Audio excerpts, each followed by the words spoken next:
बिस्मिल्लाहिर्रहमानिर्रहीम। खातिन हज़रात, मैं हूं अख्तर अब्बास और आप सबको मेरा सलाम पहुँचे। आज फरमाइश आई है कि जनाब अपने ऑफिस बैठ के, तो I am not in studio, इस वक्त मैं अपने ऑफिस में हूं जहां हम काउंसलिंग करते हैं और यहाँ सारा इस वक्त सेट लगा हुआ है और हम आपकी जो सवालात हैं उनको भी लेंगे, आपके जो परेशानियां हैं उनको भी इंशाल्लाह कोशिश करेंगे कि कम हो। तो लीजिए, पहला जो सवाल आया है वो हम सुनते हैं और फिर।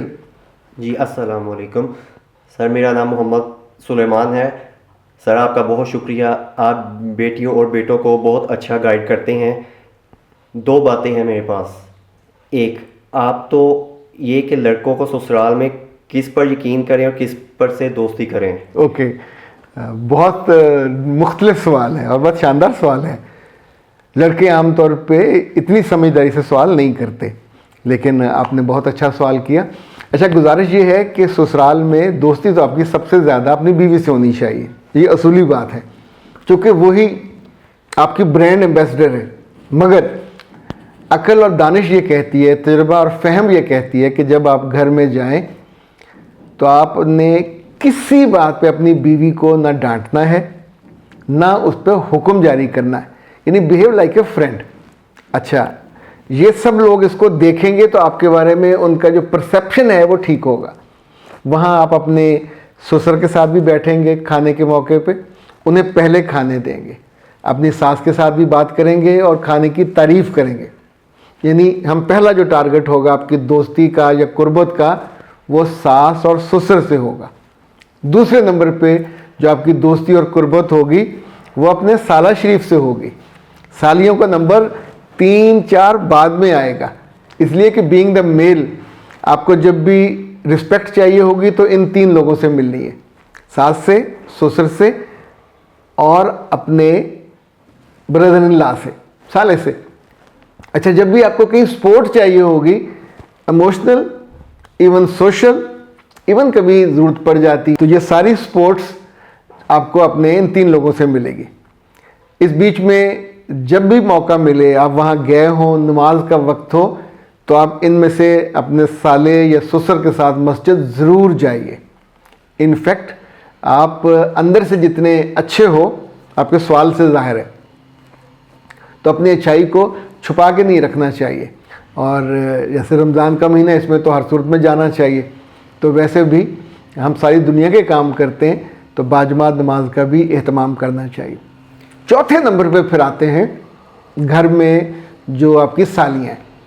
सालियों से बहुत मोहब्बत वाला, बहुत रिस्पेक्ट वाला और कभी एक जो अच्छा मर्द होता है, शानदार मर्द, उसकी आँख का लिहाज और हया कभी गुम नहीं होता, कभी कम नहीं होता। सो अपनी सालियों को, वो आपकी बीवी से खूबसूरत हो, ज़्यादा जोली हो, ज़्यादा फुल ऑफ लाइफ हो, ज़्यादा प्लेजेंट हो, पर अब वो आपकी बहनें हैं। किसी साली से शरई तौर पे शादी नहीं हो सकती। सो कभी इस बारे में, अच्छा कुछ मौजू होते हैं रेड लाइन, उसको जब रेड लाइन खींच देते हैं तो फिर कभी इस बारे में सोचते नहीं है। जितने ये पंजाबी के, उर्दू के मुहावरे बने, इनको बिल्कुल पसे पुष्ट डालना, कभी इनके बारे में गौर भी नहीं करना।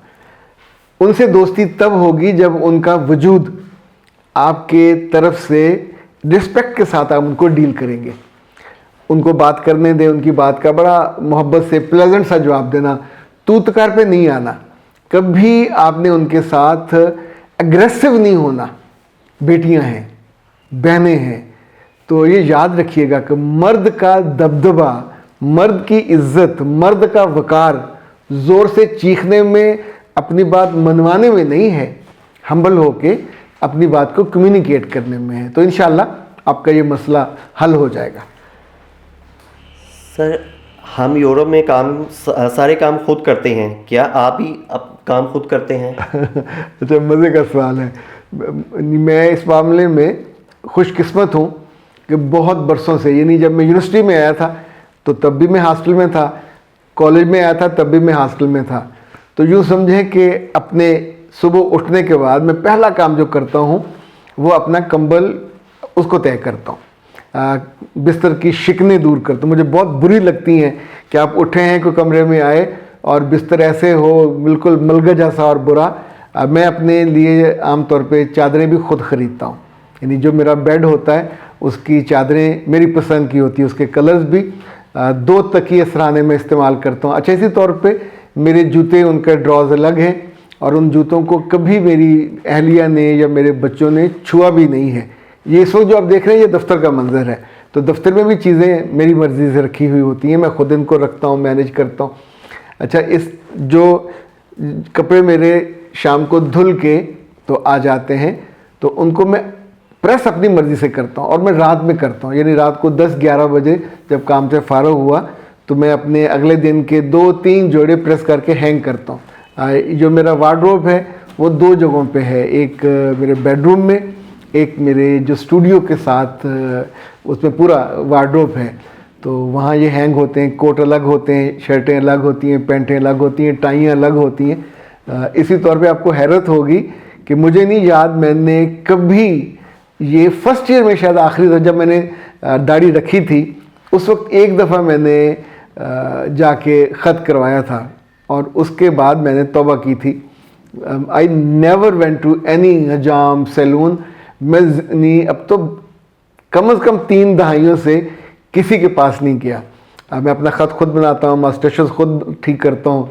इवन जो आपके लिए बहुत हैरत की बात होगी कि मैं अपने जो बाल हैं ये भी खुद बनाता हूँ। मैं कभी किसी नाई के सामने, किसी हजाम के सामने सर झुका के, चूँकि जब भी जाएं कभी वो ज़्यादा काट देते हैं, कभी कम काट देते हैं, तो बंदा बिल्कुल उल्लू पाटा लगता है। मेरे बाल बहुत बरसों से एक ही पैटर्न पे रहते हैं, तो जब मैंने इसको काटना होता है मैं आराम से सुबह जो मेरा लॉन है वहाँ मैंने चीज़ें रखी हुई हैं, एसेसरीज़, तो आराम से चंद मिनट लगे, बाल जहाँ जहाँ थोड़े बड़े होते हैं, लंबे होते हैं, वो कट जाते हैं और फ्रेश उसके बाद जाके गुस्ल कर लिया, नहा धो लिया। तो अल्हम्दुलिल्लाह मैं आई एम वेरी हैप्पी। मैं किसी होटल में रहूं तो भी मेरा मिजाज और मामूल कभी बदलता नहीं है। मेरे बच्चों को भी अच्छा लगता है, पर मुझे ये बहुत अच्छा लगता है कि अपने काम सारे खुद करने, सफाई सुथराई और जो जो आपके रिलेटेड होते हैं। मैं आमतौर पे रोब डाल के और बुलाने में बिल्कुल बिलीव नहीं करता। हाँ, एक आध चीज़ में जो खाना जब पक के आता है किचन में, तो मेरी अहलिया मेरे बच्चों के ज़िम्मे लगाती है, वो आके मुझे सर्व करते हैं, तो उस वक्त मेरी ख्वाहिश होती है कि वो जल्दी सर्व करके आके मेरे दाएं बाएं बैठें और हम खाना खाएं। ये जो खुद करने की लज्जत है ये बहुत शानदार है, करना चाहिए। अपने बड़ों को भी हमने करते देखा और ख़ुद भी करते। अख्तर अब्बास को इजाज़त दीजिए। अस्सलाम वालेकुम।